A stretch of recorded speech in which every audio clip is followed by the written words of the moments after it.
Messieurs, dames, Tanguy Koki.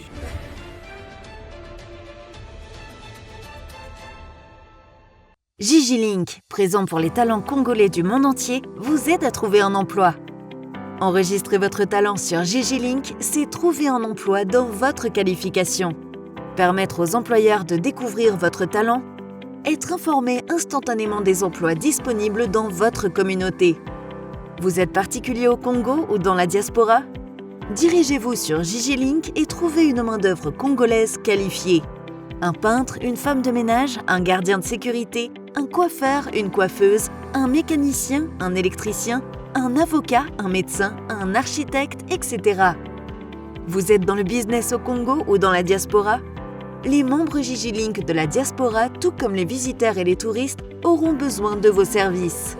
Vous possédez un appartement B&B, un hôtel, un restaurant, une voiture de location, une agence de voyage, une agence de fret ou toute autre entreprise? Faites-vous connaître en l'enregistrant sur Gigi Link. Vous pouvez également devenir entrepreneur indépendant et vendre toutes sortes d'objets. Téléphone, ordinateur, jeux et même le livre dont vous êtes l'auteur. Nous achetons vos livres dont vous êtes l'auteur. Nous achetons toutes sortes d'objets que vous n'utilisez plus. Gigi Link vous facilite le contact direct entre les Congolais de Kinshasa, de province et de la diaspora pour vendre leurs services ou leurs biens via WhatsApp. Visitez www.gigilink.com. Nalandi Musala oyo Gila Lingeti asali na mboka na biso. Bato bazobenga yi police politique ya fachi, bato bazobenga mutu mascarade, bato bazobenga mutu oyo azosala eloko ya molonga te. Expliquer biso yo tam sulanda kamakambo ya inspection générale de prêt. Est-ce que fachi na ndenga tombola IGF na musala IGF ali ko sala lelo ezali mabe to ezali malamu? Papa Stéphane Balamwangue, merci. Merci. Nous devons respecter les gars qui ont vécu. Très bien. Il faut tout ça bango. Il y a un papa chéri Jibem Piana à l'obango à tout moment. Donc il faut tout ça bateau yo basali oye mon ami. Lelo oyambinga na plateau na yo pour la deuxième fois na semaine au tozana mo ya suka mois janvier. Ya koyebisa bande comme sou bazo quand c'est IGF eza copie ya Fachi na message la lingete. Oh, l'IGF était créé le 15 septembre 1987. Wow. Un mois après la mort du feu président Thomas Sankara. Wow. Un mois. Thomas Sankara assassiné jeudi 15 août 87. Ouais. IGF créé 30 jours après, 15 septembre 87. À l'époque, il y a pouvoir, il y a maréchal Mobutu. Na pouvoir, il y a maréchal Mobutu. Va créer déjà inspection générale des finances. Batu baso kanisa lokola mesalingete donc un kuya. Ouais. Aye kuya. Ba pesi kopa bangona fachi. Ya ba oyo lobela, ya ba oyo zipa, ya ba oyo bimisa, ya ba oyo boma moto. Ouais. OK, rien. Alingete a sauvé beaucoup des inspecteurs arrêtés na pouvoir à 18 ans. Wow. J'ai mis tout le monde en défi. Moto ya tietembe. Kanengo lobi ayato solango. Tes débats. Donc il n'est pas parvenu. Ouais, ouais. Aye koyate. Et bele babanda ko kanga bango ba oke na bango. Moto abanda ko no libérer bango nde moto akomi IG. Inspecteur général. Gila Lingeti. Alors, mission ya Lingeti zanimi. Très bien. Oyebi ke papa Stéphane Balamwangue toye kokuta facha kokuta ba défi ebele. Na beta lisolo wana nzungu ya munene Congo. Madusu ezalaki ya kotoboka 1 mekin. Mais li dusu ya munene oye bandaki ko sala ke moyen congolais ayokata solo ya biloko ba olamba na nzungu wana ezate détournement. Donc tokokai koya na biloko tozolia te. Mais avec détournement zéro. Pour preuve, papa Stéphane Balamwangue, to vandanga na yo na kata RD Congo, toyoka ke 32 millions ya courant et uta soki na Brazzaville ndenge toyoka. Ouais, ouais. Batangela pe biso na kombo ya mutu azwa yango. Ouais, ouais, ouais. Na Eliama. Mais lelo yo muto ya za PCA na SNEL. Azala qui porte parole ya FCC. Allez à Tundu. Merci beaucoup. Ngana ngana pe sa profil yo pia kombo. Allez à Tundu yaya. Si ko yo pose-toi la question, est-ce que Fachi Moutaza PCA ou bien Fachi muta ADG ezotala ke lotili kiti sikoyo ezokanga Kinshasa te. Qu'il vienne nous expliquer. Ah, Papa Stéphane Balamwani. Oui. Lelo alingeta ye mokonzamboka atuni ndenge nzamba tunaka na Biblia, qui enverrai-je pour sauver l'homme? Apocalypse chapitre 5. Bible le dit, silence dans les cieux, sur la terre et sous la terre. Personne. Oyakolo, puisque ba prophète ba yawa ba échoué pour ba bikisanga. Ba Abraham ba yawa ba échoué, ba David ba échoué. Qui enverrai-je? Bible le dit, mon gongo gangi. Envoie-moi pour sauver l'homme. Ndenge mokopelelo. Président de la République, Tianga. Ah bon. Yete mutalobi, mais mon konzabeti fiko ferbi, esprit nange tout c'est pas na yo. Simba inspection ana na monopole. Papa Stéphane Balamwanga, avec tout le respect, je salue mon frère Patrick Eyale. Oyambaye a beta eloko moko, oyo biso na emo le Congo tanto fandaka. Na ba docteur, to vandi matobi, moninga mbali. Patrick Eyale, beta eloko di. Donc moninga a beta ba mafia salama na Italie. A beta ba biloko wana. Ngabe, oh ligne na ngai. Na ngaki eloko yo. Nzamba pambola ndeko nanga. Place azali. Patrick Eyale. Voilà. Siko muto bache wana nani alingete. Papa Stéphane Balamwanga, corruption etambola na makila. Oh, biso déjà Congo to stokomaki na système Jacob. Tu te racontes to vanda na Congo mais to yeba likamba carte visa te. Na tikala ko yeba yango te. Tu te racontes to vanda na Congo to yeba ba makambo esala makate. Mbongo ekotaka na kesa l'état te mbongo ekendake pa bato. Alingeta ye abandi osere. Rappelle-toi. Mokonzamboka opesa bilan na ye ya 10 ans. Oyo batebele bake na ere kasalobaka akokomisa Congo lokola Suisse. Est-ce que dans 5 ans? Allemagne d'Afrique. Allemagne d'Afrique, merci Papa Stéphane. Alobaki akosala bilan na ya lobi dans 10 ans. Nakokomisa budget. Nazana besoin il y a 86 milliards. Il trouvera l'argent où? À Beta. Maintenant, ce qu'il faut rejoindre, un homme de confiance, Alingete, inspecteur Deriko Ngana Bengaka, Zalawana Tolanda. Donc, pour na chiter na motuna un traître ou un vrai. Un vrai. Ah, Nazolo Bango, un vrai. Voilà, je la lingete. Nazolo Bayango. Papa Stéphane, so moninga na lobeli muto ezateke na leki na bureau na zo. Na koti. Nde na vandi boy.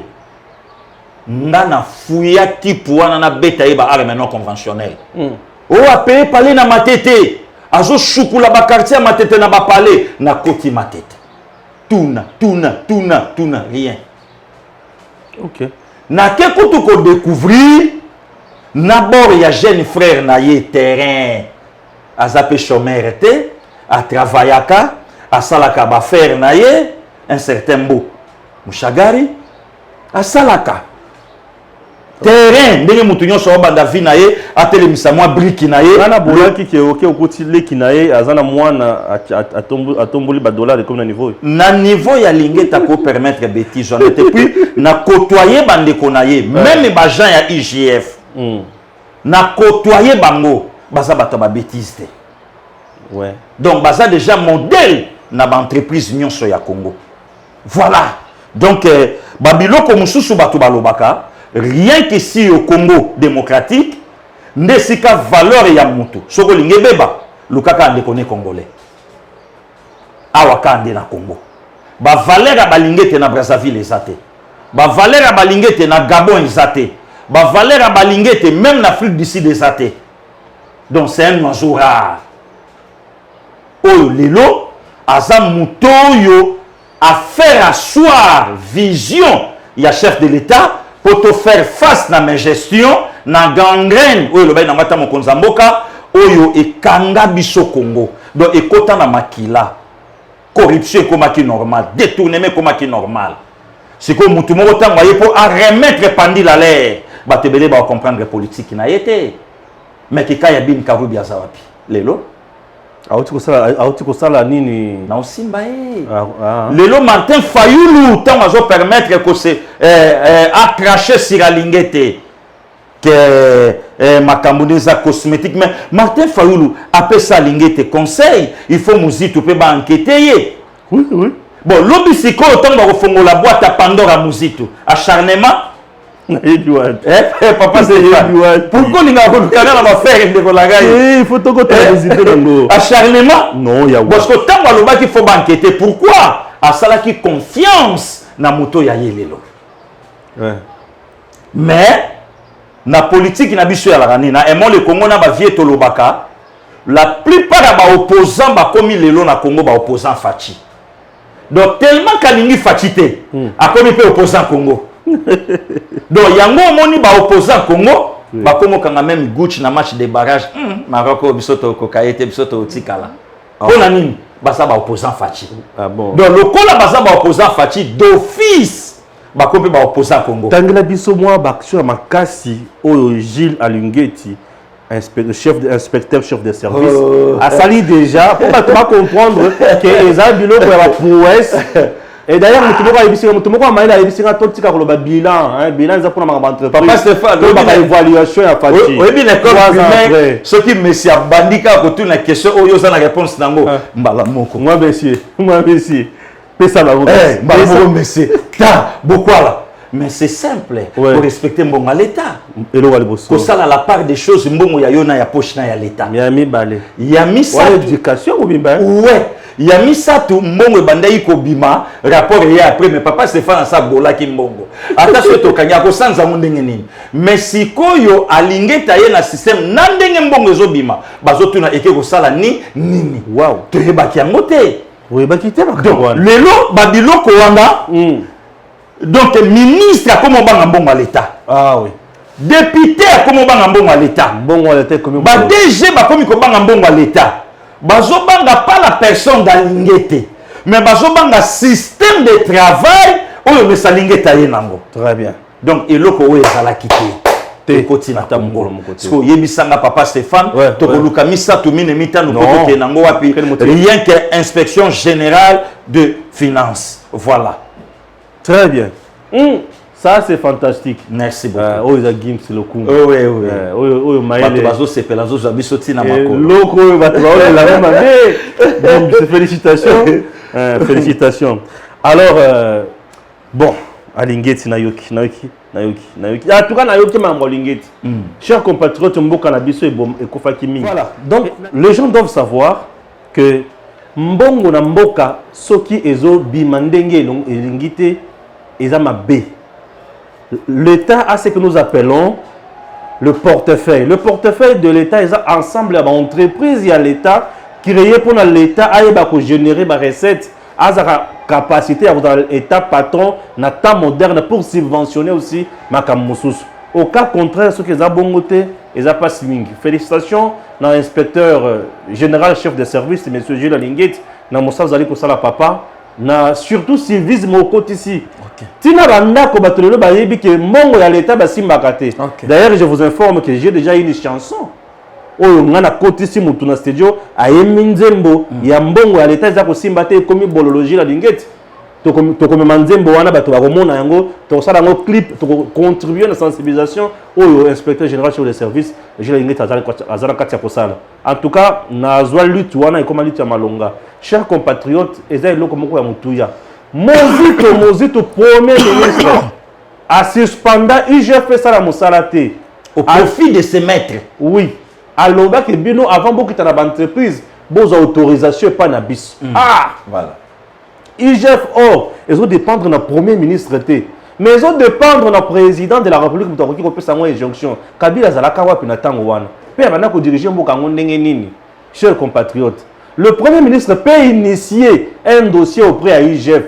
Mais à côté de suspendre, il était quand même. Voilà. Ah, Mboka, vous avez un scandale, Mboka, Yasuka. Merci beaucoup, papa Gilles Alingeti. Dans ce planning, dans Moussa, vous allez pour ça là. Zamba Batela. Le peuple congolais partout, vous allez au Mouni Mabé, aux entreprises dénoncer, démisser information par Gilles, mais sur les Sengeli Ezala. pour être mboka na biso kende liboso na yoka ki lisusu que Nicolas Kazadi grâce paye à UGF na mosala paye azala kosala l'entreprise publique de l'État. Non, bazo travailler en complicité. Oui. Nicolas Kazadi, Ouais. finance, Aimé Bodji, il y a Il y budget, a budget très bien. madame, il y a banque. Oui. Na l'inspecteur Gilles Alingeti. Gilles Alingeti. Très Donc bien. le système est ça, mais solo yamboka et salé là bas congolais. C'est tout ça. Tu salé là bas congolais. Ouais. Donc nde au monesika bolamu ya batona nde po monesika bato mitema mabe. Parce que ba komisko yo ko vilpande bango. Oui. Ko finga bango. Papa Stéphane, ngana na mwangulu moko omoni to bandaki musala ngo lelo ndenge za boyete. Ouais. To bandaki musala to ke boye to Bien kei. sûr. To zongi boye to zongi. Bien sûr. To mati boye to mati. Mais au fur et à mesure tango to komi entouré pe na bato mayele. To komi entouré pe na ba mikolo. Babi petit ozobeta bale kitoko mozo sopa sopa. O biso to kanisa ko sopande bato ba okumisa yo. Au bout na pour rien. Mais action moko okoko zwaka ko pesi passe. Et les Dernière. to ya chebi. Dernière. Bato ba sepeli na yo koleka. Ah oui. Omoni place oyo betango boy. Omoni eloko oyo kende nango boy. Omoni oyebi premier exercice docteur Mayela betarangai na beta eloko mobo yango te na écran. Via lobi nanga lobi eloko no beti. Pasta yango te zonga senga pardon le banga vie makamni ni wana. Senga pardon. Ah ta la vie oyo ta la vie. Vie ngana le kaneka. Na senga pardon. Toza na mboka bana. Ngana sina tuti. Na le kanolo mais vie eko sopa. Via lobité eko sopote kutu. Et au tombola. Eko tombola yo. Ozomona babiloko na alaki nango te. Babiloko ezalaki te.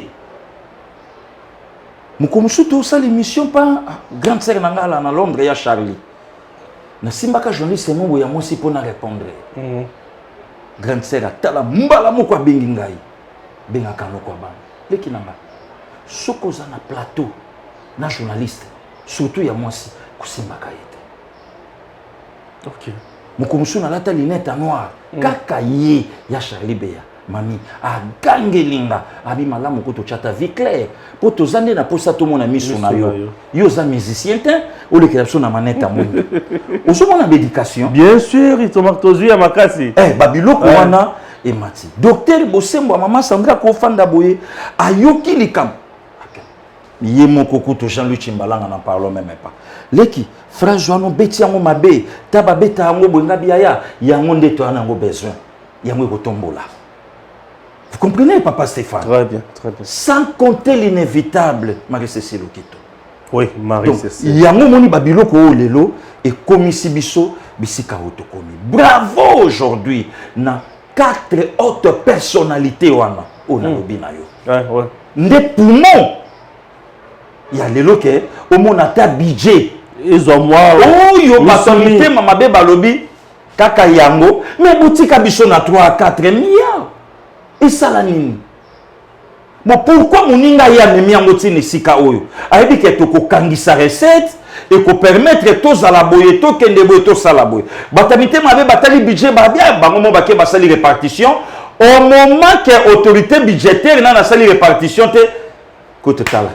Donc place à peuple les athées. Donc budget. Donc aujourd'hui on a campagne de diabolisation. Donc bravo les lots.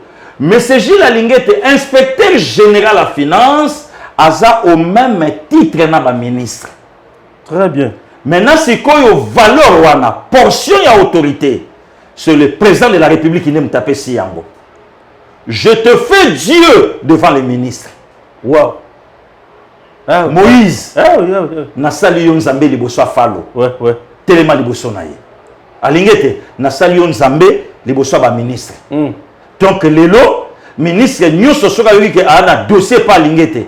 Yemonko, Alengi. Mais malgré tout ça, Bishop, en Afrique du Sud, il y a sauvons le Congo, ils ont continué, Bitumba, il y a papa Koutino. On ne disconvient pas le maximum de respect à mon père, l'archibishop Koutino Fernando. Ouais. Lelo litinaye, il y a un autre commis place autre commis lelo. Bien sûr, sauvons le Papa Congo. Stéphane, oyebi, il faut topé ça la valeur ya bateau. ndenge ndekolanga problème kende à côté c'est l'eau qu'on a eu non il y a un mot vivant nazela papa Stéphane la laté pour na lo bakende ko alinga kinga il faut na banda ko lo bango papa Stéphane yemo ko azoyoka très bien oyebi ke archibishop azwa courage à koyebisa papa Etienne Tshisekedi wa Mulumba oui alors bana nini na obete loko lelo zana bonga ba bien po biloko ya bibisela ngabo na ko ya te alobini oyebi ke l'archibishop Coutinho Fernando oui mobala mameme Coutinho oui azwa courage ya koyebisa papa Etienne Tshisekedi wa Mulumba na 2002-2003 avant bakanga ye ke nzamba lobi nanga yo oza mokonzi ya Congo te ya solo mais mokongo na yo de muta ko diriger Congo sans yeba l'acteur na oloba no na oloba na média wow mon père vit encore à Napoto très bien à Napoto donc au moins lelo babiloko batu mususu bazobundisa nzambe sans ke bayeba l'archibishop Coutinho Fernando apesa eloko wana papa Stéphane Balamwange koya ya fachi na pouvoir eza na volonté ni ya Kabila ni na volonté ni ya Mindele ni na volonté ya Batu. Fachi est président de la République par la volonté de son Dieu et de son peuple. Na oti koloba eloko na moke na pesa mungu wa moke merci ndeko na ngai na lobaki boyi le président ya liboso na mboka na biso kombo na ye Kasavubu oui baponaka ye na peuple te voilà baponaka ye na ba député président ya mibale kombo na ye maréchal Mobutu agi par la force ya coup d'état okay ya misa to Kabila par rébellion ya misa to Kabila héritage le premier président azala élu par le peuple Pemba la Liboso a postulé comme candidat président c'est Félix Tshisekedi mais le roi de Belge c'est le président Félix papa Stéphane Malembe le roi de Belge ouais Oyo a succéda Baudouin Ier. Baudouin a succombé en Espagne, a couffé en Espagne. Roi Baudouin a couffé en Belgique. Roi Baudouin a couffé en Espagne le 1er août 93. Baudouin Ier. Kolobada. Papa Stéphane, tout ça solo là. Roi de Belge Philippe. Alobi Yango. Le premier président congolais élu démocratiquement, c'est Félix Antoine Tshisekedi. Oui, c'est Félix. Ngai Jalelote. Ngai Pasteur Gilité. Et c'est là que Mundela le baga pour la voilà. Moutalobi Ango, roi de Belge. Très bien, très bien. Mouta succéda le monarque, le roi souriant, Baudouin Ier. Baudouin Achamakolo Awa, pour la première fois en 1955, il avait 25 ans, accompagné de son frère Oyazaroua. Pour votre information, Papa Philippe, la plupart de Bakombo Yaba Baudouin au Mona Awa, Oyoka Awa, Otoyoka Nganayo, Nalobi bien la plupart, à 90%, et ça, papa, grand frère Oyo Botami de 55. Baudouin Mayo. Voilà. À partir, il y a frère. Il y a Baudouin, Tangba Kaka. Ouais. Vous comprenez? Très bien. Donc, on a au moins parenthèse, il y a histoire qui a Betty. C'est bon. Toujours Jean-Luc Chimbalanga, à côté de 5e volume. Voilà. Donc, le loyo. Bishop na Afrique du Sud. Bishop Élysée. Moi, je regrette. Avec tout le respect. Tobimi na yo communauté mon corps. Oh. Armée de victoire. Il y a Papa Coutinho. Je ne sais pas, oui. Je ne sais pas ce qui a un lit vrai à Coutinho. Sauvons le Congo, Kaka. Je ne sais pas. Coutinho, Bakanga, Nicolas, sauvons le Congo. Mais sauvons le Congo, Bangia Bapé Saïmbo, on pas finga Kafachi. Na sauvons le Congo, Bangia Bapé Saïmbo, on pas finga Kaïdepes. Yemoko Mtalo Bango. Moi, je reconnais que Bishop Élysée, c'est un homme de Dieu. C'est un serviteur de Dieu. Ouana Naïbi. Mais Bishop Élysée, Beta Bakadiosha Ebele. Ah, Bakadiosha? Oui. Bishop Élysée to vanda sala vidéo le binga na koko sabinote fachaza na corona entre la vie et la mort fatina corona ba benganga Bishop Élysée sala de mission madame la ministre oyo ya Akasia Bandubola donc aloba makambo ebele ya tinate toye kotala na vidéo nzoka babandai kotinda ye na ensemble ya Moïse Katumbi kopesaka ye mbongo na Salomon Escadela oyo ye moko atangaka oyo alobai ke na kozwa su mbongo te d'ailleurs na longwe na ensemble Fachi c'est mon frère c'est mon sang. Lelo Bishop Elisa avec tout le respect azongisi ba arme non conventionnelle et pas chef de l'État nani aloki elisusu. Wow. Puisque les bosso alaki Katumbi. Siko nana aloki. Papa Stéphane, limbi sanga moke. Nazoka lisolo Fachi ateki mboka. Oh. D'ailleurs, conférence il y a Nations Unies sur l'Afrique, et ça du 16 au 17 février. Na poto. Ba mauvaise langue sali campagne de diabolisation et ces bandits que Paul Kagame a kozwa maloba mutamisa tu Fachi a kozwa 10e. Objectif, il y a conférence wana comment ba koyi ko revoir ma frontière. Mais nos frontières sont sacrées.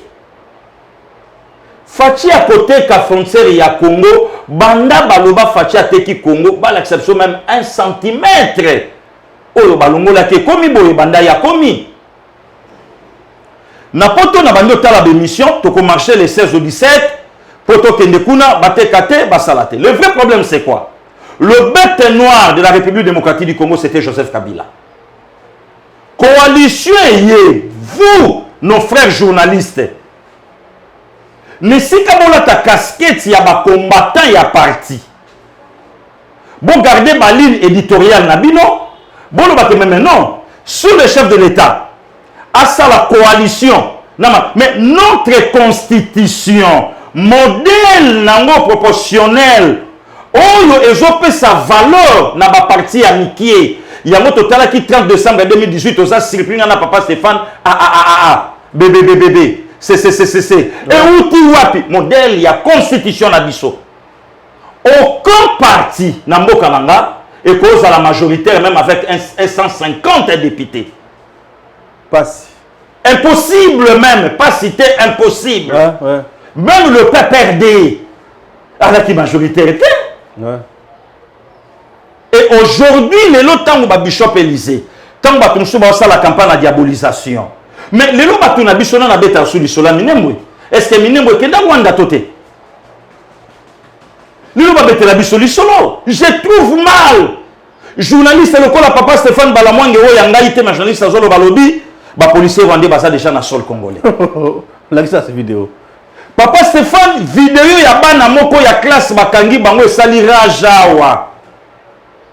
Kulutu nanga papa Joseph Tati atindelinga eza soki na Cameroun du Nord, soki na Soudan du Sud, bazo parler na anglais moko oyo même pas na Uganda. Congolais ju vidéo wana balancer. Alobi tala ndenge ba Ugandais ba yoko sakana na biso tina Congo. Vraiment Fachi, ça c'est incroyable. Tout balancer batine dans la vidéo total aboyé de n'importe quoi. Et ça même pas awa. Papa Stéphane, est-ce que l'obina loba qui a motika le lona lobango et pas bande ko edem balanda biso. Le lo sommet ya liboso ezo salama na poto ke bayo kanapo bateka ba frontière Fachi kabango sommet ya Biairit ba yebi yango oyo ba sabota maréchal Mobutu na époque ya Mitterrand, baye bape sakiti maréchal Kouaye ka kovanga entre Mitterrand na Bongo, ata la place on est allé ya Batu, maréchal bache na 3e rang. Maréchal a obetakan. Ba bengingana ya maintenant place à kofanda ezate. Nde le vieux fête boani ayoki mawaya ju ya pesi place à fande. Batekaka Zaïre à l'époque. Mais je trouve mal les lots. Au nom sommet waneza, bazo kende po ba convaincre Fachi, après ça. Yibisangai. Est-ce que vraiment tozana mitema ya batuto tozana mitema batute? Je trouve mal les lots. Batu bamoni vidéo et leki. Olobagi nanga puisque na place dans chité pas Bishop Élysée.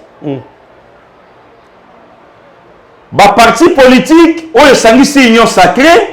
bakutani basali rapport na bango vie mende bato babimi libanda babisili menda comme porte-parole à Union Sacrée comme coordonnateur donc IDPS c'est vraiment mawato IDPS na balabala mais lelo na oyebisa yo oui oh papa Stéphane Balangue moto nini sini tata nini mais lelo na oyebisa yo oui bazui Union Sacrée comme bango papa Stéphane nani ayebite ndenge ngai ndekono passer Gili Bokwala navandi na plateau na yo que le pouvoir n'est pas de l'IDPS, le pouvoir est le président de la République Félix Antoine Tshisekedi Tshilombo oyazo diriger na ba leader ya ba parti politique que c'est la vérité bon yebisanga c'est la vérité IDPS ayebite que toza na kata coalition na baninga toujours travailler na MLC toujours travailler na ensemble toujours travailler na Batouana bon IDPS akobanga en quoi. Deuxième alinéa, papa Stéphane Balamwange. To vandanga na yo awa. To critica likambu ya cash.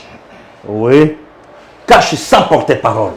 Cash sans siège. Bazobeta cash, bazobeta IDPS, mais na kati ya cash, to zalaki na mista détail INC.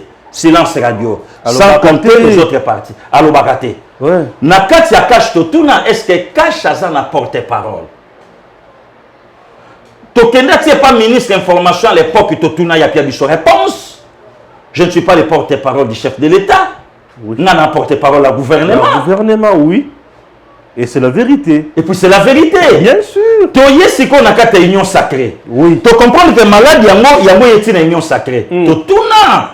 Non, ni porte-parole. Est-ce que porte-parole est union sacrée à Zate? Siège nango zakawa. Siège nango zape. Oyo a matérialiser vision. Il y a chef de l'État. Pour le porte-parole de l'Union Sacrée, peut mettre aussi en place le communicateur de l'Union Sacrée justement avec les données appropriées pour bien défendre le bilan du chef. Bilan du chef. Et le bilan de l'Union Sacrée. Je trouve mal le lot de journaliste à Koyamba Baninga.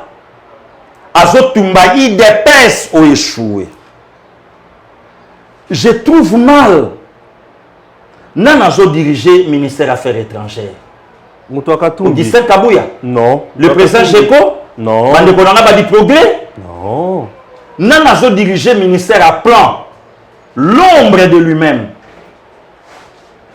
Jacqueline Chabani. Mwando. Nan a dirigé le ministère il y a Essou. Maître Peter Kazadi. Yoka mambo Essou wana. Mambo Essou wana eza na enseignement supérieur universitaire.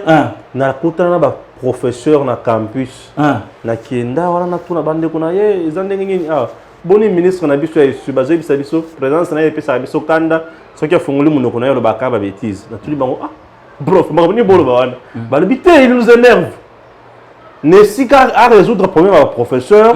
Azala molobeli ya gouvernement na bango a joué point ya bien il y a za kuna te paraît-il que le conseil c'est vraiment moi balé il kuna za kuna te ba prof bango na grève to comme on a ba chef de travaux na ba assistant ba ça ba grève culture et art nani azo diriger ngo honorable Jekoko Gérard Moulumba non engelo baké l'UDPS inconscient conscient que toujours travailler na bandeko et le ko place bazo reprocher IDPS Nangai, oui. Nazo reproche pays d'EPS. Sous na ibisi que ngai na yo tuzaka bato fachi. Oui. Mais ngai na yo tuzaka bato IDPS te. Nana za IDPS. Ouais, ils ont IDPS, nana za IDM. Oui. Voilà. Siko batu tout. Non, on a encore beaucoup de temps. Batu tout. Nakatia Union Sacrée baza ko bongisa mandoki na bango. Pour soutenir Fachi, pour célébrer tout ça, ba bongisa mandoki na bango. Mais il dépêche à zo bon ça no mando qui te on dirait il dépêche à na bitumba Kabondo dégage on est besoin de distraction toyebi que nakata union sacrée batunion so baza combien de minutes batunion so baza pétoité naka parce que avant de travailler bien sûr Moussa le pesinga valeur na mokili yango oui bien sûr vas-y Moussa le pesinga valeur na mokili yango vas-y papa ngai vous comprenez donc pour Mouta parler n'a passé Guilé. Oui. À parler n'a Moussalo. Oui. Voilà. On a encore 35 minutes ou 36. En tout cas, oui. Na salaka. Il y a mon enlevé. On a encore 35 minutes. Au bout ya boulot nanga yinde konanga. Au comment t'as nanga ba yel na silisa. Boulot nanga yango yo. Limbisa. réalisateur assistant na ye ndem to antanga Papa Stéphane Balamwange ozo bude bulo mutu na yo te ya ngai musala ngazaka koloba oyo ke bulo na yango na sala kada na bureau te yanga bureau nyonso yango yo toke ya toke ya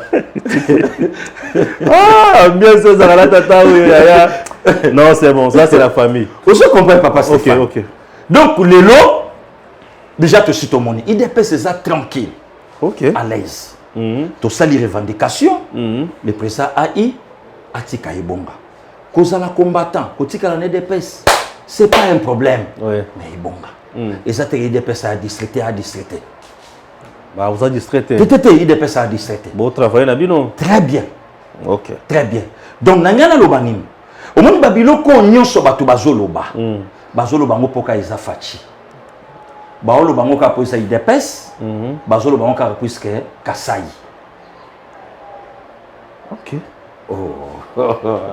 Papa Stéphane mais IDPS na lobby pourquoi batu balingi total en face te lo bana vérité mais ba lobby na union sacrée ba botu de bino pouvoir ba kabiliste non ba botu le pouvoir te ba lobby menda komi koto ba mais to sala mais na lobby to sala na lobby to sala campagne vider le clan Kabila. Boya na clan Congo. Boya na clan Congo. Tout ça la campagne. Kabila ne vous calcule pas. Je suis parmi bateau baloba yango. Oui. Boya. Botika ye na famille na ye. Lelo ba yoki ba ye. Ouais. Soué na biso yango wana. Mokonza mboka ke poto. Asali appel na diaspora. Oya kozonga azonga boya totonga mboka. IDP sa gourmate. Ouais. Que par yon soit Lyon, non. Donc c'est ça. Donc les lozomona et loko oyo même journaliste donc naba journaliste à poto ba komi ko yekola nyonso ya Congo pona ni ba o ya Congo inexistant. Problème à hold up. Et loko ni nezanga ki commission journaliste ba koti ba landelango po ba lobelango très bien. Zéro. Likambu ya kulutu nanga Floribert Chebeya. Likambu ya Rossi Chimanga.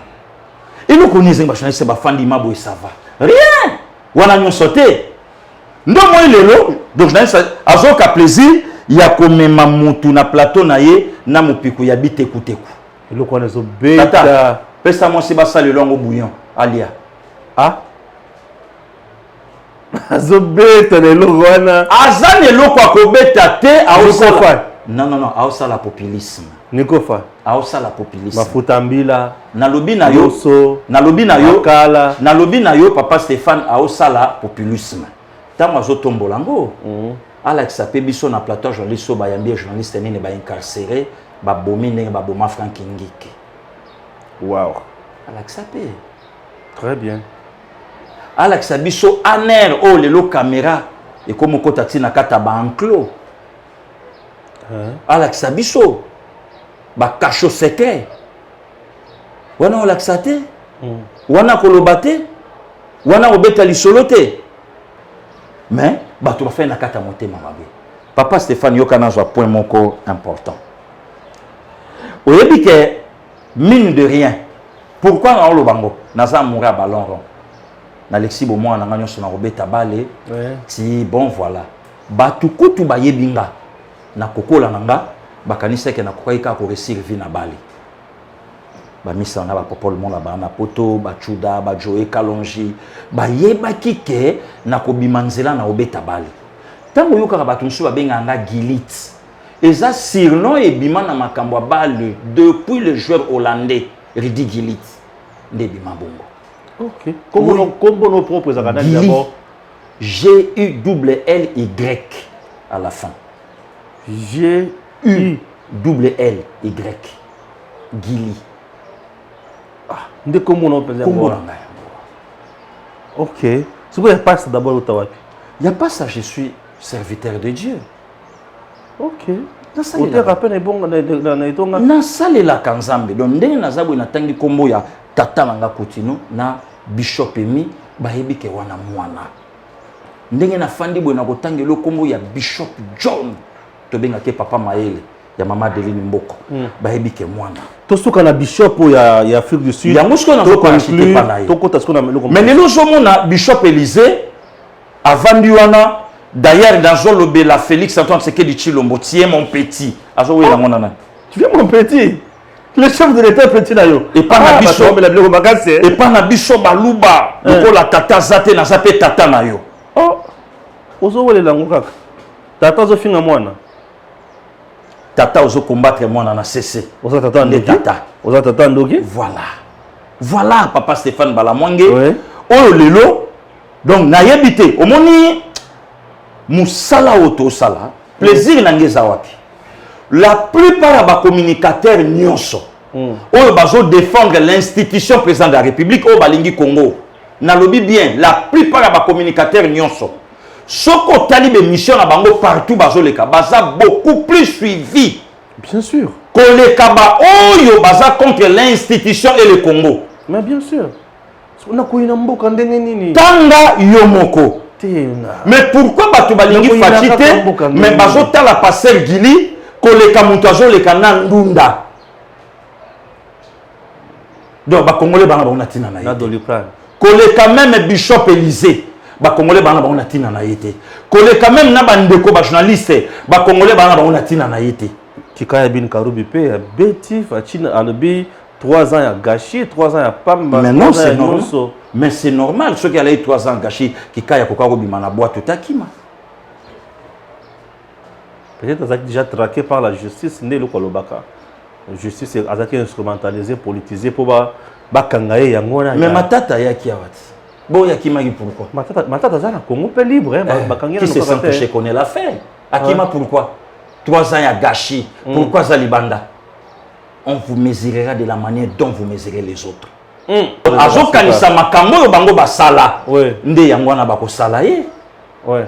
Papa Stéphane, Ndekonanga Imoko, je crois que c'est la Didier Impenge, en Suisse.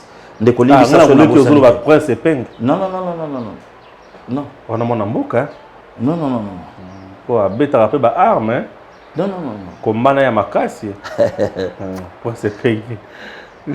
Papa Stéphane. On gala le bata on le combattant tigala combattant.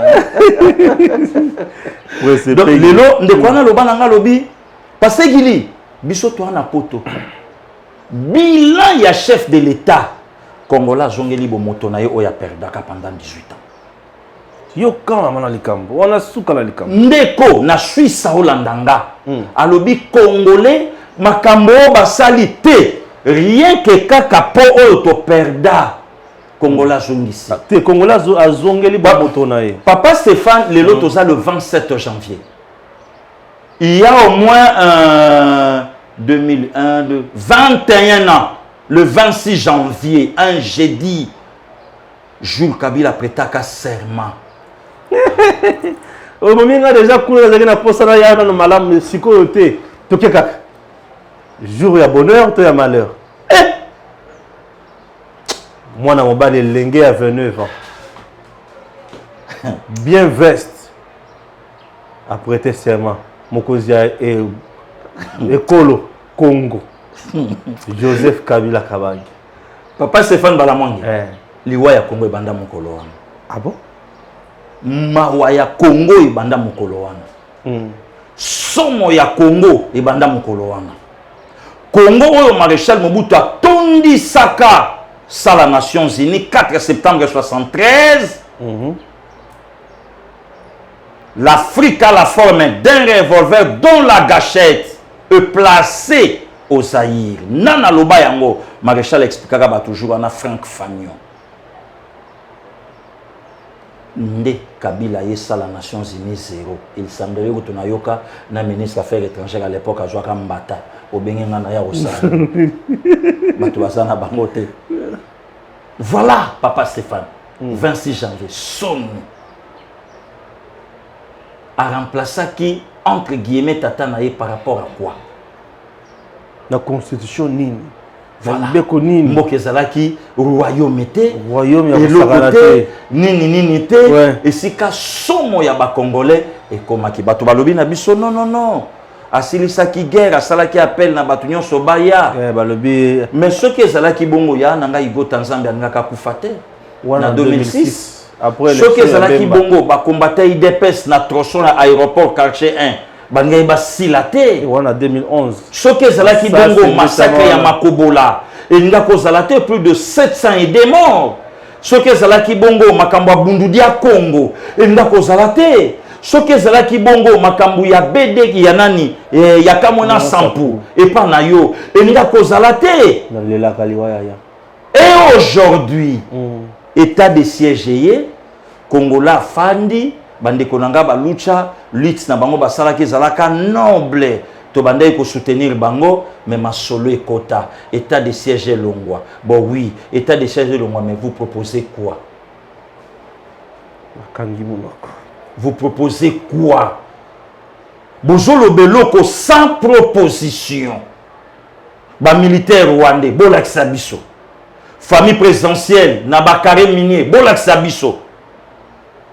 Dit blabla. Donc, le loso va lobby 3 ans, Batloka Bakikaya, Batloka Maman Geneviève Inagozi. Mais c'est normal, carte visée au Bimasouté. Ah oui, hein, là, réseau du matin. C'est normal, bah chantier inachevé. $50,000 le mois. C'est normal. C'est normal, Caleb, poudre d'escampette. Ah oui, hein. C'est normal, le tout-puissant Yuma. À quoi il? À comment on a parlé? C'est normal. Batunyo so bakota ki na kota Jekamine. Il faut batika Jekamine et tombwama. Oui, oui. C'est normal. Yebisanga lelo batwana ba olobani. C'est normal lelo 50 ans après na zongo courir peli batwa betili soloté. Tozo poussa en Équateur mo batozo kitabandundu. Batu babeti angote. Donc mutake na bilan ya 10 ans azolinga akangango na bilan ya 3 ans. Il a alobaka boy, alobaka boy, alobaka boy wapi yango. Tout le monde est logo ténité. Papa Stéphane. Ouais, ouais. Tout bate la fachi. C'est notre sang, c'est notre frère. Ouais, ouais. Ça, je connais bien mon pays, Naïbi Congo. Congo, c'est la seule nation au monde. Oyo. Aza capable de vendre mboka naye. D'ailleurs, tant que bandako lo bamona bakwe mboko faut bateka moto kabolala. Mutabeta li solote. Maintenant mon konzambo kabi mboko et se kufa to epoto tombolango cardinal asuki na virgule. Aboko continuer phrase. Alobi tala makambo motalobi. Donc engelo baké. Bon nombre lelo ya batu souci na bango. Ezake makambo et simbate bazwa lelo bakolo baba médiocre ya lobi bakomi baninga ya lelo. Très bien. Médiocre ya lobi bakomi baninga ya lelo. Donc 26 janvier eza mokolo nga pasteur Gili. Donc nalinga même pas ko kanisa ngo mokolo mboka na ngai. Bakangisa ngo nyoko. Congo oui teto. Vandawana sama nyoso na otala yo. Et à la fin tande mutayaka le 26 janvier 2001 pe na suka na ngotanga zobi malobi na arrivé ko changer homme congolais mais homme congolais a changé. Mais le Congo m'a tout donné. Le Congo m'a tout donné. Ah oui. Ah oui. Na sepele loko moko esalemi na dénonça ki yango JR moko na présidence. Ou ya betaki mutumo masasi famille qui sont locales bon chauffeur moko ya famille qui sont locales voisin ya fachi ka pembeni nazaki na pasi mingi bato abengi Stéphane okangi mo kozoko koloba te na lobi o nazoko koloba te ndenge nini garde ya fachi abomi fachi kuto akipe yango te eta de droit yango ah nzambe na ngai. Si je comprends bien, ma fachi bolandela kango bien. Te balanda batala rapela biso. Papa Stéphane, nambi na yo ndenge to beta boy. Ba elema ebele. Ba te bele batalaka. OK. C'est bon. Donc on go?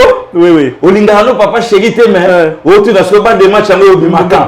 Oh, mais yo linga ka trabendo te. Olinga ka profugil te.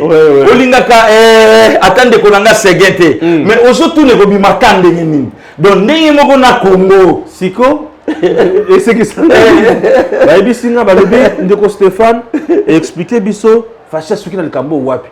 Il dépêche ba ko lobango te. C'est comme on a salaki émission moko na yambi ndeko moko Dani Mouya. Na lobeli likambo wa ba lobi ah Stéphane ozo courage na lobi oh. Nazo courage ningi ningi. Et c'est va peki saki yango. O te me facha zo lobela ngote c'est que yo keba ko kota makambo wana tala libité.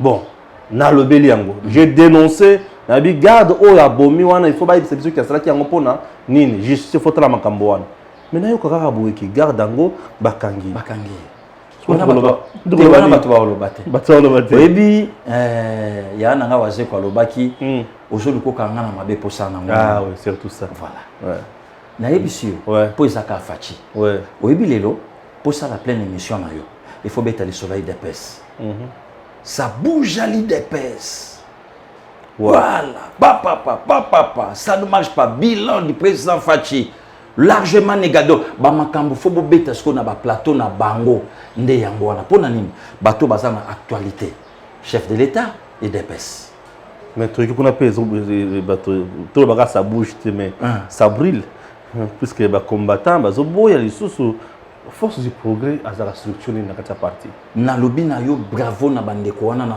respect na bango ba président Patou bandeko nanga ba bienvenue ba héritier donc bandeko belé bazana du progrès oyo bato bakanisa bango lokwa meto esalaka te nzoka ba gardien du temple ba président Jekobeya de bango donc tous ensemble na moral pour nini oui tous ensemble donc mon boye kabund tous ensemble na moral mais ba prévezali tango raconte réunion sacrée au monier na moni kabund te mokonza mboka ke remise à babus ya kene na terrain waya oui donc ezana makambo yo bible loba Psaume chapitre 19 verset 1er au 3e le jour en instruit notre jour la nuit donne connaissance mais eza mingongo oyo ezolo kanate ezolo bamate donc soko tali lelo réaction présent Kabound azolo bakena sana ngali sona binote donc faut tourner déjà page faut tourner page yango na moni ba ndeko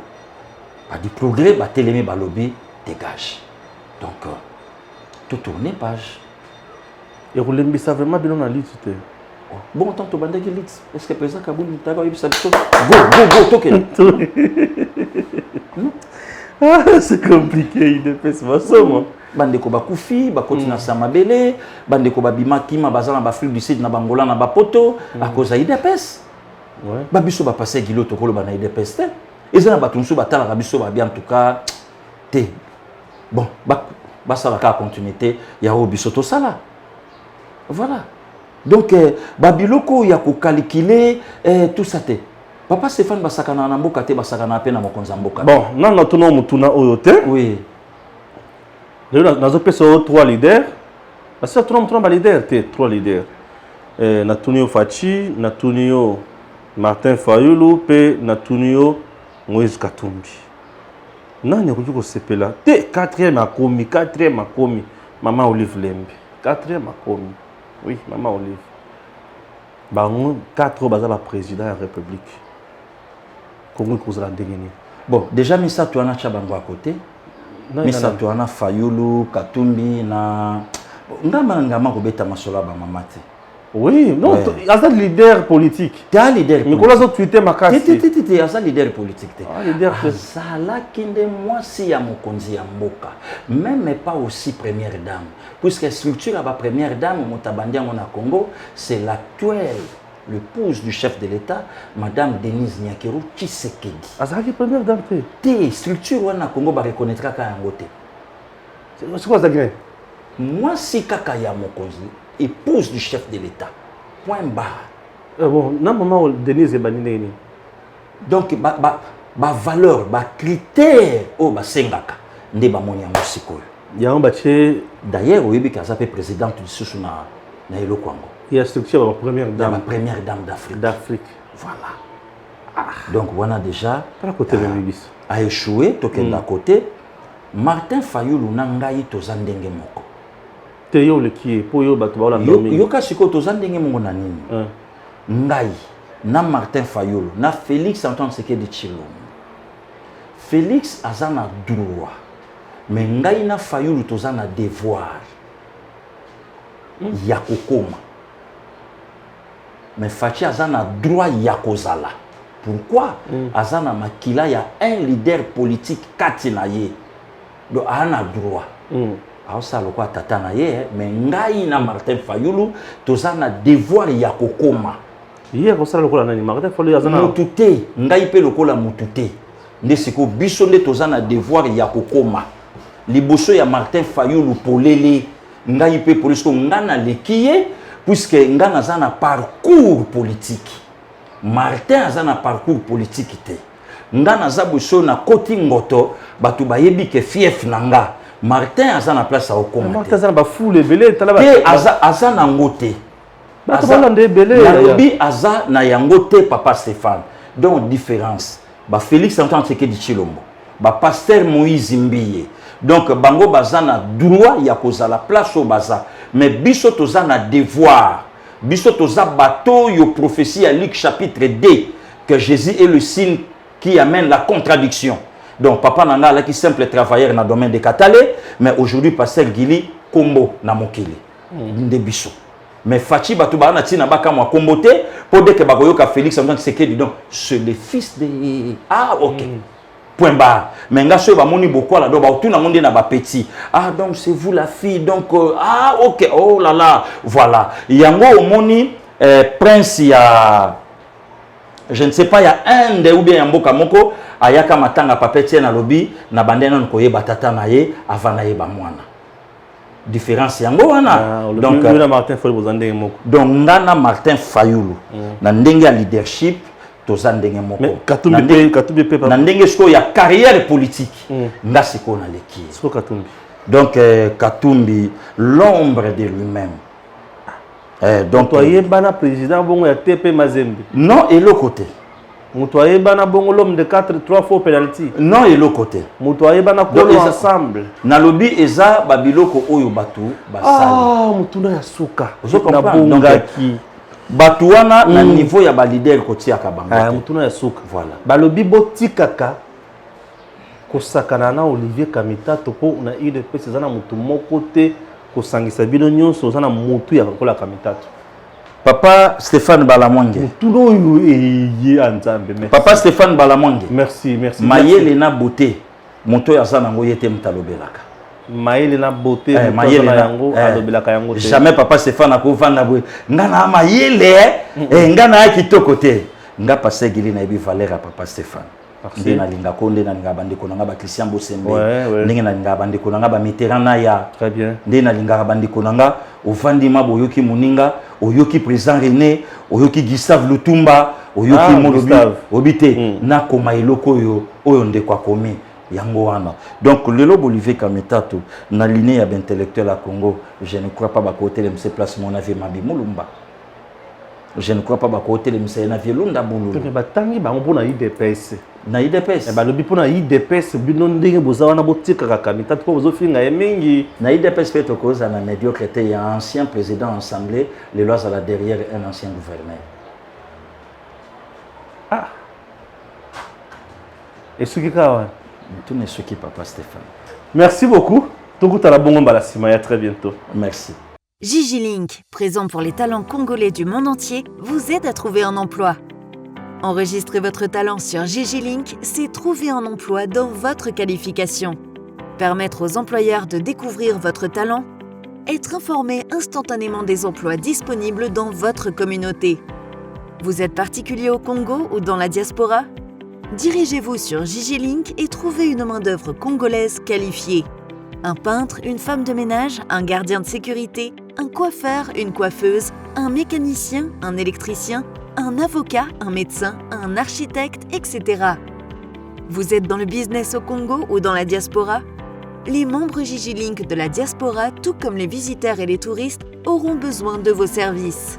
Vous possédez un appartement B&B, un hôtel, un restaurant, une voiture de location, une agence de voyage, une agence de fret ou toute autre entreprise? Faites-vous connaître en l'enregistrant sur Gigi Link. Vous pouvez également devenir entrepreneur indépendant et vendre toutes sortes d'objets. Téléphone, ordinateur, jeux et même le livre dont vous êtes l'auteur. Nous achetons vos livres dont vous êtes l'auteur. Nous achetons toutes sortes d'objets que vous n'utilisez plus. Gigi Link vous facilite le contact direct entre les Congolais de Kinshasa, de province et de la diaspora pour vendre leurs services ou leurs biens via WhatsApp. Visitez www.gigilink.com. RDC et notre pays, l'autre pays, l'Angola. Et la rivière aussi s'appelle la rivière Kasaï. Donc la rivière Kasaï sépare les deux pays, la RDC et l'Angola. Et le pont relie les deux pays. Donc je vais aller jusqu'à la frontière pour faire l'exercice que j'ai l'habitude de faire. Et là, je me trouve à la frontière.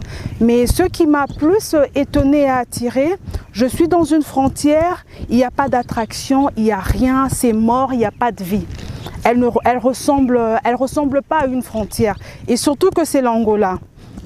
Et d'après mes enquêtes, j'ai appris qu'en Angola, on fait vacciner leurs habitants, c'est-à-dire les Angolais, on leur vaccine, et c'est depuis le 20 mars que la frontière a été fermée. Et de ce côté, chez nous, on a un sérieux problème de l'état de la route. La route n'est pas en bon état et c'est ça qui explique aussi la hausse des denrées alimentaires dans la ville de Kananga. Donc tout coûte cher et c'est à cause de ça et c'est ça qui affecte la population. Mais je veux quand même faire cet exercice. Là je me trouve au Congo, en République démocratique du Congo et de l'autre côté c'est l'Angola. Je vois aussi un monsieur qui est là, je crois que c'est un agent de sécurité. Je crois qu'il est angolais, mais je veux quand même dire quelque chose. Bonjour monsieur. Vous êtes angolais? Vous êtes congolais? Mais qu'est-ce que vous faites là-bas? Vous travaillez là-bas? Ah, vous étiez en Angola, vous avez acheté... Je peux avoir une interview avec vous? Non, non. Ben, il ne veut pas passer à la télé, mais je veux quand même faire mon exercice. Là, je suis en République démocratique du Congo. Et quand je fais ça, je suis en Angola, mais je veux quand même frauder. Voilà. Là, je suis en Angola. Il y a ce monsieur, c'est un Congolais. Il vient de ramener la marchandise.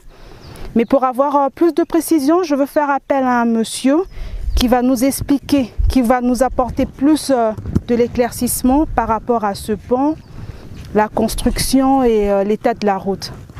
Monsieur, vous pouvez venir s'il vous plaît? Ça sera une surprise, une découverte en même temps. Il a un peu plus la matière. Voilà. Bonjour, monsieur Robert Ndaye. Bonjour, madame Lisa. Vous allez bien? Très bien, oui. Monsieur Robert Ndaye, lors de la pose de ce pont, vous étiez là.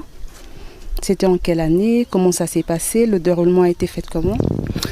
Bien, merci. Pour comprendre l'histoire de ces ponts, il faut repartir sur la construction de la route qui relie les deux pays, la République démocratique du Congo et la République sœur d'Angola. Okay. Tout part de 2013. Okay. En 2013, le gouverneur du Kasaï central, à l'époque Alex Kandé, avec des partenaires dont Greg 7, décide la réouverture de cette route qu'on appelle la route de l'espoir. Alors c'était compliqué parce qu'il faut le dire que c'est une route qui n'existait pas. Il fallait la créer. Qui n'existait pas? Oui, ça n'existait pas. Okay. Il fallait la créer. Okay. Et on ne pouvait pas créer la route sans trouver un mécanisme, un moyen pour relier les deux pays. Okay. Là, comme vous l'avez dit, derrière vous, c'est l'Angola, à partir de la province de Lunda Norte. Et de ce côté, Kalambambouji, nous sommes en République démocratique du Congo. Les travaux sont lancés à partir de 2014, si j'ai bonne mémoire.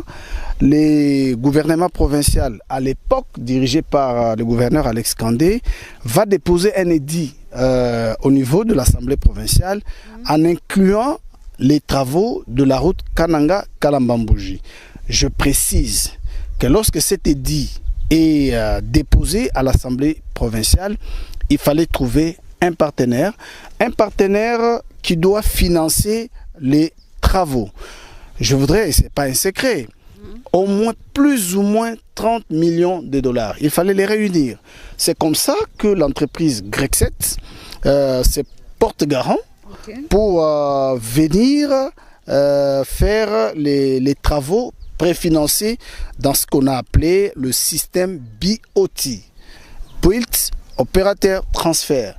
C'est un mode de financement où le partenaire amène son argent, il investit dans un projet, et lorsqu'il finit d'investir dans le projet, la province ou le pays va prendre cet argent, commencer le système de remboursement. Okay. Bref, le pont fait partie du projet. Comme vous le remarquez, nous sommes sur ce pont, on appelle ça dans des termes techniques un pont flottant. Parce que les marchandises ne pouvaient pas partir de Lobito en Angola, du port de Lobito en Angola pour venir au Kasaï, ça devrait passer par où? Il fallait trouver un mécanisme, un pont de passage pour permettre. C'est comme ça que Grexet, qui avait gagné le marché, qui a commencé les travaux, qui a tracé la route, a mis ce pont flottant. Ce pont flottant a pratiquement 28 panneaux. Le 28 panneaux signifie il y en a 14 pour la République démocratique du Congo, il y en a 14 pour l'Angola. Comme vous le remarquez d'ailleurs, on est juste là où on a mis cette chaîne, c'est-à-dire que vous ne pouvez pas passer de l'autre côté et aller en Angola si vous n'avez pas de visa, si vous n'avez pas des autorisations. Et même ce que nous faisons, de l'autre côté du pays, ils doivent être informés qu'il y a des journalistes qui sont ici. On revient sur la route. Le pont, la rivière Kasaï, c'est une des plus grandes rivières en République démocratique du Congo. Voilà qu'on place ces ponts. Nous sommes pratiquement en 2016. Le 2014, les travaux commencent. Ça évolue, nous sommes en 2015, ça évolue les travaux et puis on place les ponts. On n'a pas placé ces ponts, seulement ces ponts ici à Kalambambouji. Il y a le pont Lueta qui a été placé toujours par l'entreprise Grexet. Il y a le pont Kabelekese qui a été réhabilité. Ça c'est le tout, ça s'est fait en 2016. Oui, alors maintenant, la route, nous sommes venus avec toi, tu as vu que la route, il y a des points chauds. Ouais. Ces points chauds, il y a les bourbiers. Justement. La route Kalambambouji, ces ponts, moi je peux l'appeler le pont de l'espoir.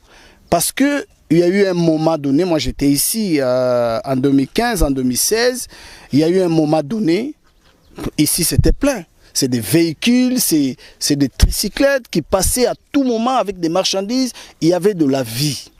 Mais pardon, d'après toi, monsieur Robert Ndaye, qu'est-ce qui explique cette timidité ici à la frontière? Il y a d'abord le Covid. Ok. Covid vient imposer un rythme qui n'était un rythme inattendu à tous les pays du monde. Ce n'est pas seulement la RDC. Et à partir du 20 mars, le président de la République, Félix Tshisekedi, annonce à toute la nation congolaise que pour faire face à cette menace, il fallait prendre des mesures fortes, urgentes, des mesures barrières, le geste barrière. Ces mesures étaient accompagnées de la fermeture des frontières. Voilà. De l'autre côté, l'Angola ferme la frontière et la RDC ferme la frontière. Stop. Le mouvement migratoire devient compliqué. On n'arrive pas à faire partir les marchandises de part et d'autre. Malheureusement ou heureusement, le Congo a ouvert ses frontières, mais l'Angola, qui a entamé une campagne de vaccination pour sa population contre Covid, continue à fermer. Voilà ce ralenti que tu retrouves ici à Kalambambouji. Et qu'est-ce qui fait que Grexet arrête ses travaux sur la route Kalambambouji parce qu'elle a commencé il y a de cela depuis 2016? Très belle question. Très belle question. Grexet était en train de travailler sur cette route en 3 phases. Okay. Il y avait la phase de l'ouverture de la piste, il y avait la phase des travaux d'assainissement, il y avait la phase d'asphaltage de la route. Je vous dis que sur cette route longue de 260 km, il est prévu 4 stations d'essence sur cette route. Il est prévu un poste de péage qui aura la forme d'un éléphant. C'est symbolique pour la République démocratique du Congo. Et pendant qu'on travaillait, la route en terre battue était pratiquement terminée. Des mémoires des journalistes, je me rappelle que lorsque la dernière fois que je suis venu ici, j'ai quitté Kananga à 9 h, à 14 h j'étais à Kalambambouji. C'était pratiquement 3 à 4 heures du temps. Et parce qu'on roulait ont roulé à vive allure. Cette fois-ci, parcours des combattants. Nous-mêmes, nous avons passé nuit dans la brousse. Alors, lorsque la première partie termine, l'ouverture de la piste, vous avez lu tout à l'heure, oui. Tonnage 30 km, 30 tonnes. Oui. Mais il y a des camions même qui transportaient 100, 120, qui venaient passer sur ces ponts flottants, à l'indifférence totale des autorités. Mais là, c'est la faute aux autorités. Je dis bien à l'indifférence totale des autorités. Je voudrais dire aussi que la situation actuelle dans laquelle nous nous retrouvons est partagée entre deux gouverneurs qui ont pratiquement asphyxié la population. Je parle de Denis Kambaye. Le gouverneur Denis Kambaye, aujourd'hui sénateur que je salue, qui ne pourra pas non plus me contredire, il a utilisé, il a pris une décision politique. Il prend la décision politique, il arrive ici à Kalambambouji, il rencontre la population, ok, il ouvre la route sans même demander qu'est-ce qui pouvait se passer. Les véhicules commencent à passer, mais alors que les travaux n'étaient pas encore terminés. Conséquence logique, lorsque les tonnages, lorsque la route n'est pas compactée, lorsque le décapement n'est pas terminé, les nivellements et tout ce qui s'ensuit dans la construction d'une route n'est pas terminé, qu'est-ce qui se passe? La route va commencer à s'abîmer. C'est ce qu'on appelle les points chauds. Ces points chauds, ça veut dire que si vous avez un tonnage supérieur au pont, qu'est-ce que ça va faire? Ça fait un affaissement. Alors quand ça fait un affaissement, les véhicules s'embourbent. Quand les véhicules s'embourbent, qu'est-ce que vous allez faire? Vous venez avec des bêches, vous commencez à enlever pour donner un passage au camion. Et après, qu'est-ce que vous faites? Vous prenez votre bêche, vous retournez sur le camion et puis vous repartez. Celui qui reviendra demain fera la même chose. Celui qui viendra après demain fera la même chose. Voilà ce qui s'est passé sur la route pour que la route arrive à ça. Et puis, Denis Kambaye s'en va. Vient Martin Kabouya Bitanda, gouverneur du Kasaï central. Lui, il part en porte-à-faux avec les Chinois. Il ne veut pas entendre parler des Chinois au Kasaï central. Qu'est-ce qu'il prend comme décision? Il prend la décision, je peux appeler une décision suicidaire, de chasser les Chinois et de confisquer le péage. Vous avez entendu tout à l'heure quelqu'un qui vous dit un camion en aller, ça fait 150 $. Un camion au retour, ça fait 150. Donc, au maximum, 300 $.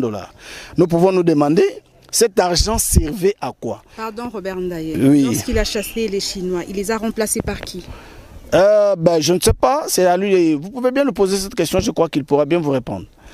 Alors, maintenant, on a pris l'argent de péage. Écoute, on ne sait pas ce qu'on en a fait. Or, cet argent de péage était prévu pour entretenir la route. On n'a plus entretenu la route. La route n'est plus entretenue. Et conséquence logique, la route se trouve dans cet état. Kabouya part, vient ensuite un autre gouverneur, Kabatou celui-là qui fait l'intérim, parce que celui qui était là est mort. On croyait qu'il allait reprendre la situation, il ne reprend pas la situation. On continue à percevoir l'argent de péage, on n'entretient pas la route, on laisse des grands camions avec des gros tonnages continuer à abîmer la route. Voilà la situation dans laquelle la route Kananga-Kalambambouji se retrouve. Donc la responsabilité est partagée avec qui? Parce que Grexet est parti, les Chinois sont partis, ils n'ont plus fait. Il a fallu l'ingéniosité, la sagesse du président de la République, Félix-Antoine Tshisekedi Tshilombo, pour demander à l'entreprise Grexet de reprendre immédiatement les travaux sur la route Kananga-Kalambambouji. L'instruction a été donnée. Vous êtes sur lecongolaisecosmétique.com. Le Congolaise Cosmétique vous propose les parfums de ses qualités.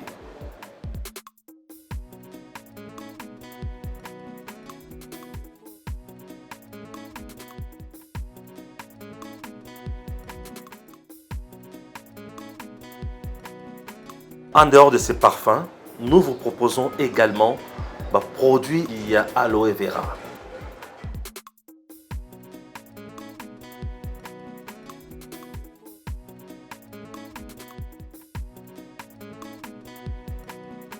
Pour plus de détails, contactez le Congolaise Cosmétique au +243 994 940 896 plus 243 994 940 896 ou soit tapez www.lecongolaisecosmétique.com.